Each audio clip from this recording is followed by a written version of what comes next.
Welcome to the Aaron Harber Show. I'm your host, and joining me today is John Pistole, the former administrator of the Transportation Security Administration. John, thanks for joining me. Aaron's glad to be here. Thank you for the opportunity. Oh, well, I'm glad to have you on. You're now, of course, president of Anderson University, your alma mater. Congratulations. Thank you. Yeah, it's a joy to be there. I actually am a fan of Anderson, Indiana, by the way. Is that right? Well, I used to do talk radio, and I got so many calls. We were on a station in Anderson, believe it or not. Is that right? Wow. And we would get so many calls from a very politically active community. Well, that's good to know. The university has a radio station, WQME, so I'll give a shout out for that, and people want to tune into that. So, well, of course, everyone knows you from your tenure at TSA, but you also spent 26 years with the FBI. That's right. You were the deputy director for the bureau as well, but you started off as an attorney, as a lawyer. Tell me quickly about that career. Well, I wanted to become a lawyer, so that's what I studied at Anderson College at the time, pre-law, and then I went to Indiana University School of Law in Indianapolis, now the McKinney School of Law. And after my first year of practice, I thought, wow, I don't want to do this the next 40 years of my life. And so I started looking at other options, and this is the early 1980s, and the FBI was fortunately hiring lawyers and accountants especially. And so after about a year's processing time, I finally got in, and then just thought if I don't like it, I'll go back and do a different type of practice.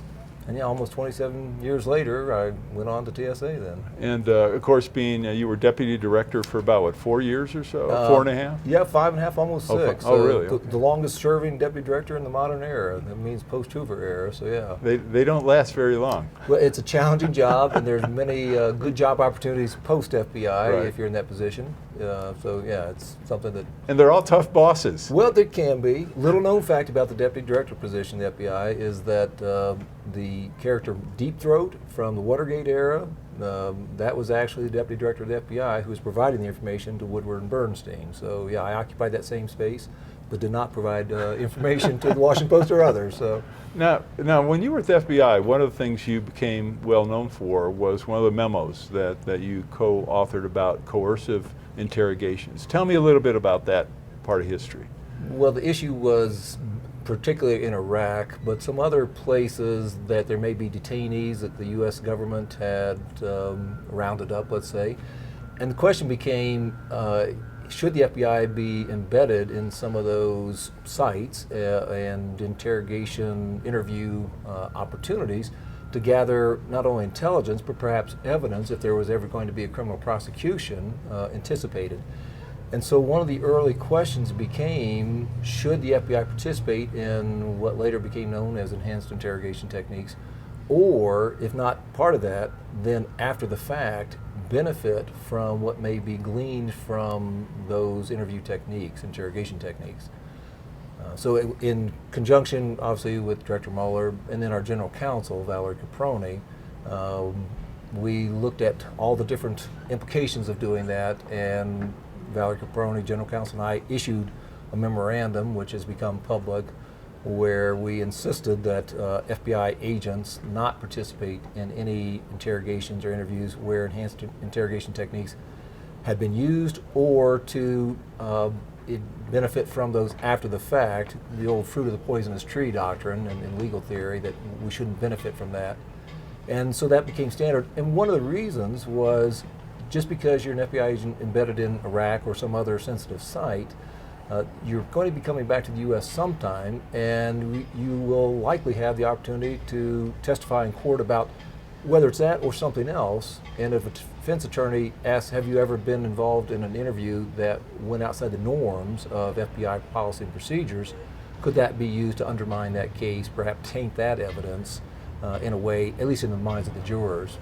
All right. Well, you became very well known for that, of course, when that came out. And you mentioned, of course, Director Mueller. When he was first on my program, it was just a few years after 9/11, and one of the things he talked about, I'd be really interested in your perspective, is the efforts to tear down some of the walls between the CIA, which had been limited to doing international activities, and the FBI, which had been limited to doing domestic activities, and the FBI was not supposed to work outside the country, CIA not inside the country. And I think most Americans today don't know how well that's progressed, and also the fact that, I mean, there are FBI country agents in an extraordinary number of countries today. Yeah, there are, and one of the keys for the FBI, there's always been an FBI presence in key overseas posts, if you will, in the U.S. embassies, but post 9/11 that expanded from the several dozen to over 70 different locations in over 65 different countries. So that's one of the keys, was how could the FBI work with host country law enforcement agencies that might have information or evidence about terrorist plotting or activity that is outside of the scope of the intelligence community collection and sharing mechanisms. And so one of the keys was to have those interagency teams that would be within the embassy, obviously the ambassador and the deputy chief of mission, that they would convene meetings where that information could be shared on a much more open, transparent basis to get past the issues that both the FBI, CIA were criticized for post 9/11, and rightfully so. Do you think today, where do we need to go to complete that process? And maybe complete's not the right word, because that's such a dynamic, evolving process. But it strikes me that there still today is a lot of information that's not being shared in an effective manner. Well, I would disagree with that, Aaron, from the standpoint of at least what I have seen in my time post 9/11 at the FBI, where I worked closely with Director Mueller to transform the FBI from an agency that was trained to collect information, evidence that would be used in a criminal prosecution, to really one of an agency that was focused on national security, counterterrorism particularly, from the perspective of let's collect to share the information with the broader community and internationally as appropriate, with the end being to prevent terrorist activity as opposed to a criminal prosecution. So given that mandate, Director Mueller ordered a revamping, if you will, of the FBI, which I was fortunate enough to be part of that in terms of translating his vision into what that meant in the 56 field offices around the country, and then those overseas offices that we talked about. Sea change. Yeah, just tremendous change, and a number of challenges with that, because some agents who had, some of the old timers, let's call them, signed up for the old FBI, where the mandate was to basically withhold by rule and share by exception. So Director Mueller changed that to say, no, let's share by rule and then withhold by exception.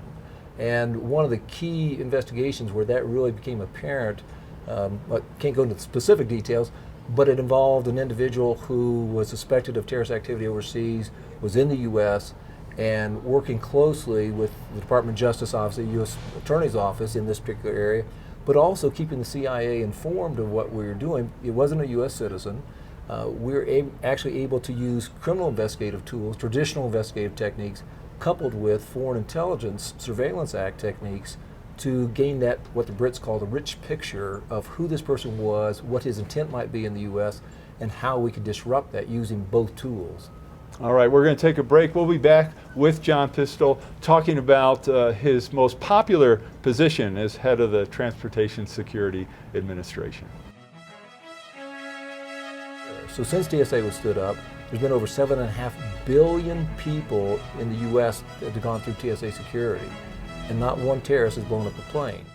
I'm Aaron Harber, host of The Aaron Harber Show. We depend on contributions to support our work to bring you some of the nation's and world's top opinion leaders.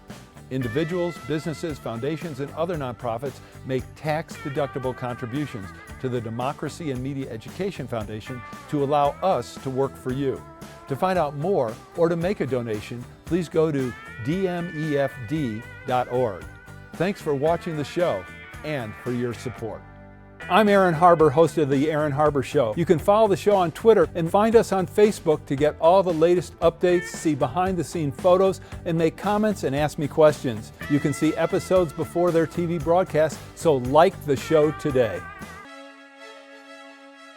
Your opinions, ideas, suggestions, and criticisms related to guests, topics, questions, or the host are welcome.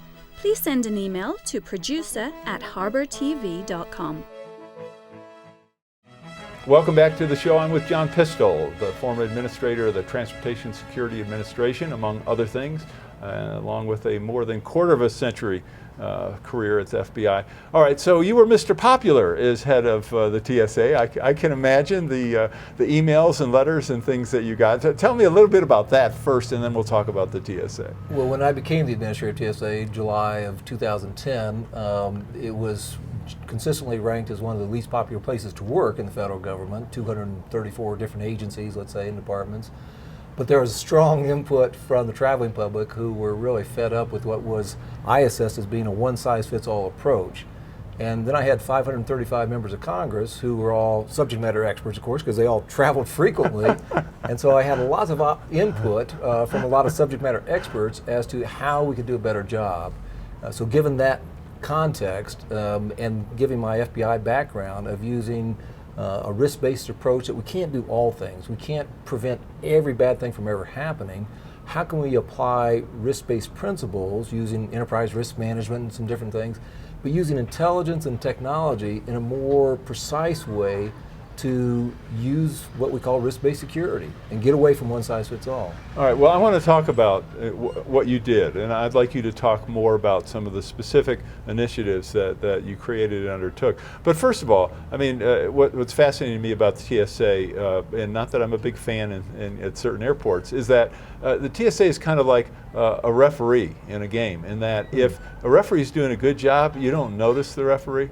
But if the referee screws up, you notice the referee. And when you think about the record of the TSA and long lines and things like that aside, the fact that we really haven't had anything significant happen, that's your ability to accomplish nothing is really extraordinary, I think. And especially, you're looking at essentially a decade, 1.5 decades since 9/11. So tell me a little bit about your take on that big picture comment, but also talk about some of the initiatives that you undertook. Well, of course, TSA was created after 9/11, stood up in 2002, and the precise mission was to prevent another 9/11. Make sure terrorists aren't able to either hijack aircraft or, at that time, not so much blow up aircraft, because that wasn't really on people's radar. And the question then became, how do you screen 1.8 million passengers on average every day, 450 airports around the country, with a high confidence that they're not a terrorist? So since TSA was stood up, there's been over 7.5 billion people in the U.S. that have gone through TSA security, and not one terrorist has blown up a plane. So that's one metric to say, or hijacked a plane. So that's one metric, but it has to be done in a way that the traveling public has confidence that the measures that are being used are reasonable to the threat. And as the threat has evolved over the years, from a hijacking to, there was a liquids plot out of the UK in 2006, there was the underwear plot, Christmas Day 2009, there was a toner cartridge plot in October 2010, there was a second generation underwear plot in the spring of 2012. The threat has evolved, so TSA has had to evolve along with the rest of the intelligence and law enforcement communities, not only domestically, but the real challenge, Aaron, comes with their 275 airports around the world that have nonstop passenger service to the U.S., and TSA has a responsibility for ensuring that those airport security regimens are commensurate with U.S. standards, and so it's a regulatory agency in that respect. There's also 300 airports that have nonstop cargo service to the U.S. So those challenges are such that it has to be done in partnership not only within the governments around the world, but also with the private sector, which has a huge investment in making sure that passengers and cargo are transmitted or moved around the world, global supply chain, safely, securely, but at minimal cost and efficiently. And so that's the dynamic that TSA is in that space every day. And given those numbers, 1.8 million people on average, there's bound to be at least one dissatisfied customer. I don't know. I think there's more than one. I don't know of any other business that can serve that many people and not have at least one. And so how do you balance that? Recognizing that the threats are real, the stakes are high, how does TSA work in partnership to buy down, minimize risk without trying to eliminate risk? Talk about internationally. How do you get other countries to meet those same standards? And how do you know that those standards are actually being met on an ongoing basis? Yeah, so TSA has the authority to set standards that foreign airports and governments, airlines have to comply with, and if they don't, then as a regulatory agency can fine those, whether it's airlines or airports, for their non-compliance. The ultimate hammer is we can actually issue an order that bans travel by passengers or cargo from any of those nearly 300 airports. And that's something that's not used, but everybody knows that. And so, for example, after the Yemen cargo plot of October 2010, I issued an order as the head of TSA banning all cargo from Yemen. And so nobody was able to pick up any cargo from Yemen because that's where 2 packaged bombs were being shipped from Sana'a to Chicago. Nobody could pick up, any cargo carrier could pick up any cargo that was destined for the U.S. So there were unintended consequences of that, meaning postal delivery around the world, different things, was interrupted. And so that's part of that dynamic. How do you balance the two? How do you address a situation where someone ships a package via another country from Yemen?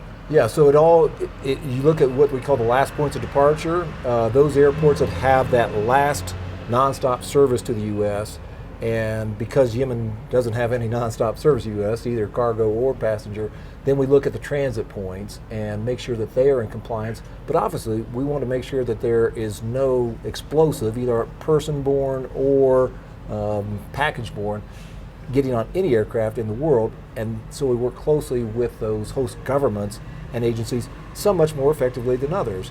We then audit and inspect those on a regular basis to make sure they're in compliance. Now, TSA has about roughly 65,000 employees now, something like that, $9 billion a year budget. Who pays for it? Yeah, so just a couple of things. It's just around 60,000 employees now, including federal air marshals, a little bit over $7 billion budget. And part of that was some reductions that we made while I was administrator because we became more efficient using a risk-based approach, not trying to treat every passenger as a potential terrorist, using intelligence technology. Obviously the taxpayers pay for that, but there's fees collected by the airlines, 9/11 security fees you'll see, and that covers about 1/3 of the cost, but the rest is coming from taxpayers' just general budget. And what do you think TSA could do better? I think there's additional opportunities for partnerships both domestically and internationally, to have buy-in from the traveling public. One of the things that I looked at when I first became administrator was to actually have some videos or posters at checkpoints around the country anyway that showed some of the terrorists in the past, or even some things just as a reminder that, taking your shoes off, well, that's because Richard Reed back in December of 2001 tried to blow a plane with his shoe bombs. I'm not sure what we do with the underwear bomber, but so that whole notion of how do we keep the threats in front of the public without scaring them, and so it's that tension, that dynamic. How do you anticipate threats? Do you have staff watching CSI or something like that? That might be a new proposal. So every day when I was administrator, I started off with a classified intelligence brief from information that all the other agencies had collected. TSA is not a collector of intelligence, but anything transportation related worldwide we'd be briefed on, so we could make informed decisions about what countermeasures, if you will, what security protocols we should adapt, and then we do red teaming to try to anticipate what the next threats are, and then to do some red teaming, some testing of those to see what could get through security and how can we mitigate those risks. You know, I'm surprised at still how often I see long lines at certain airports, and sometimes I'll see other TSA staff milling around instead of staffing another line or whatever. How do you maintain the kind of quality control, or how did you and how should TSA maintain the kind of quality control? So if you have the staff there, I would think by now TSA should know how to manage those lines and when peak periods come and all that. Sure, and that is one of the dynamics. It's tough to do that with the large workforce that is dispersed, around 450 locations. Part of it is differentiating between passengers who are assessed as being lower risk, not no risk, but lower risk, and that's through the initiative called TSA PreCheck, known trusted traveler program where people will sign up, volunteer information, so we can expedite their travel more efficiently, so people who are not as low risk would go through a standard screening. But that daily scheduling is a challenge for the federal security directors who oversee those airports. All right, we're going to take our last break. We're going to talk more about TSA PreCheck and some of the other programs, and I'll tell you which one I'm a member of when we come back with John Pistole. The question is, what is the greatest threat that TSA, U.S. government is facing? And that's really the non-metallic improvised explosive device, the IED, that it was used on Christmas Day 2009 by Abdul Matal, 24-year-old Nigerian, flying from Schiphol Airport in Amsterdam to Detroit. That's the highest risk because that can blow up a plane. For information on how to help promote civil and mutually respectful discourse and support expansion of the distribution of our programs, please email info@harbertv.com. Hi, I'm Aaron Harber, host of the Aaron Harber Show. For information about the program, who our upcoming guests and topics are, and ways you can participate, please go to our website. That's harbertv.com. And most of all, thanks for watching. I'm Mary Robinson, former President of Ireland. Hi, I'm Jim Cameron, Director of Avatar. I'm Christina Johnson, former Undersecretary of Energy. Hi, I'm Oliver Stone. Hi, I'm Mike Peters. I'm the creator of Mother Goose and Grimm. Watch the Aaron Harber Show. I would encourage you to watch the Aaron Harber Show. It's good fun. Watch the Aaron Harber Show because he's a really cool guy. Please watch the Aaron Harber Show, on which I do appear. I want you to watch the Aaron Harber Show. Grimmy watches it every day. I'm Aaron Harber, host of the Aaron Harber Show. You can follow the show on Twitter and find us on Facebook to get all the latest updates, see behind-the-scene photos, and make comments and ask me questions. You can see episodes before their TV broadcast, so like the show today. Your opinions, ideas, suggestions, and criticisms related to guests, topics, questions, or the host are welcome. Please send an email to producer@harbertv.com. Welcome back to the show, our final segment with John Pistole, the former administrator of the Transportation Security Administration. John, you were talking about some of the programs. You mentioned TSA PreCheck. I'm a big fan and a member of the Global Entry program, which you get to have essentially TSA PreCheck in the program. Yeah. In fact, it's I don't even know why anybody would do TSA PreCheck. Yeah, and they shouldn't if they are doing any international travel. Global Entry, as you noted, is a great program because it allows for the expedited re-entry to the U.S. when people have been traveling overseas.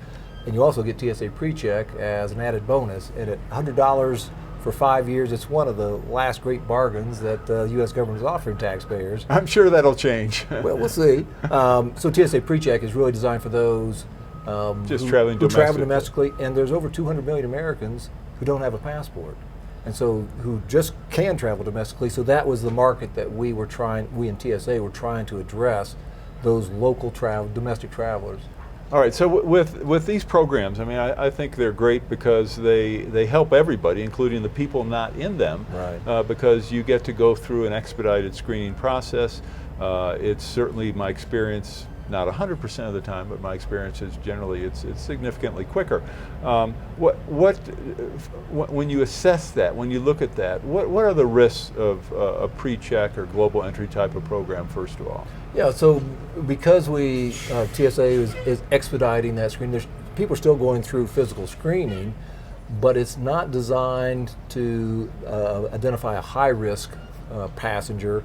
Obviously, somebody on a watch list will never be qualified for TSA PreCheck. I'm surprised you guys approved me, to be honest with you. Well, maybe you should look into that. I don't know. No. So the question is, what is the greatest threat that TSA, U.S. government is facing? And that's really the non-metallic improvised explosive device, the IED, that it was used on Christmas Day 2009 by Abdul Matal, 24-year-old Nigerian, flying from Schiphol Airport in Amsterdam to Detroit. That's the highest risk because that can blow up a plane. If somebody is going through TSA PreCheck, they'll go through a walk-through metal detector. They may be subject to a random screening of their hands for what's called explosive trace detection, if somebody's handled an explosive device or been around explosives. and it might pick that up. But they're also subject to behavior detection officers, who are some of the folks who may be seen as just standing around, not doing much in terms of the physical screening. They're looking for suspicious activity, not based on any what a person's appearance or anything, but based on their behavior, and there are certain indicators that somebody may be acting suspiciously for whatever reason. And every week, TSA will identify somebody who is either smuggling drugs or money or sometimes exotic pets concealed on their person. It's just bizarre, some of the things people try to smuggle through. And so they're acting suspiciously. And so that's one of the things. So there's multiple layers of intermeshed security designed to identify that. The best tool, though, is intelligence. And intelligence helps inform, again, whether somebody, for example, with a top secret security clearance. That doesn't mean there's no risk. I've worked with 2 people at the FBI who turned out to be spies. And we have Major Hassan at Fort Hood, Army officers, psychiatrists, and all that. So there's never no risk, but it's just based on the odds that this person's lower risk. So let's expedite their physical screening and get them through so we can focus on the more unknown risks. All right, and what's the challenge of profiling? Because certainly there are benefits to profiling, but then you have political issues related to it. And of course the Israelis do a great job at Ben Gurion Airport in terms of using profiling to their advantage to identify higher risk passengers. We're not permitted to do that here in the U.S. because of the way the Constitution has been interpreted. So we can't say, well, because you're a 24-year-old Palestinian Muslim male, that you're going to be subject to more scrutiny as if you were at Ben Gurion Airport in Tel Aviv. So we have to apply other tools and techniques that don't use profiling. When I had the Secretary of Transportation on the show previously, I was assured that the liquids provision, the restriction there, was going to be eliminated. That was, I think, 4 years ago. What has happened, and why haven't we seen that happen yet?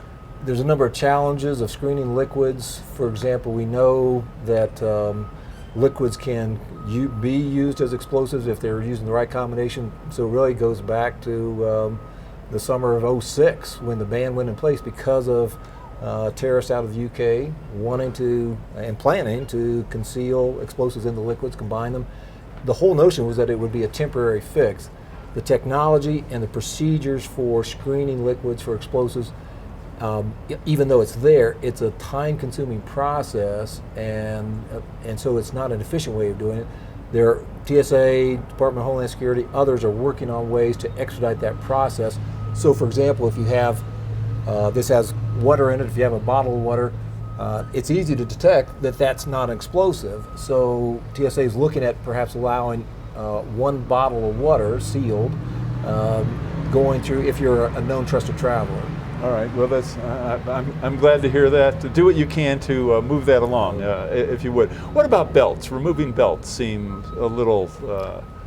Yeah. So there's one of the fascinating things about being the head of TSA. You learn all these concealment techniques that you thought nothing could be done with that, and unfortunately, a sophisticated terrorist can conceal whether it's explosives or a weapon, either in a belt buckle or in the actual belt itself. And so, if you're not a low risk traveler, then there's a possibility, however remote, but the challenge for TSA is the terrorists only have to be right once, and of course TSA has to be right every other time. So how do you balance that? And so it's really what can be concealed in a belt. It's a challenge. Well, John, I want to thank you so much for your time. Glad to do it. Thank you. My pleasure, and congratulations on Anderson University. Thank you. Appreciate that. That was John Pistole. I'm Aaron Harber. Thanks for watching.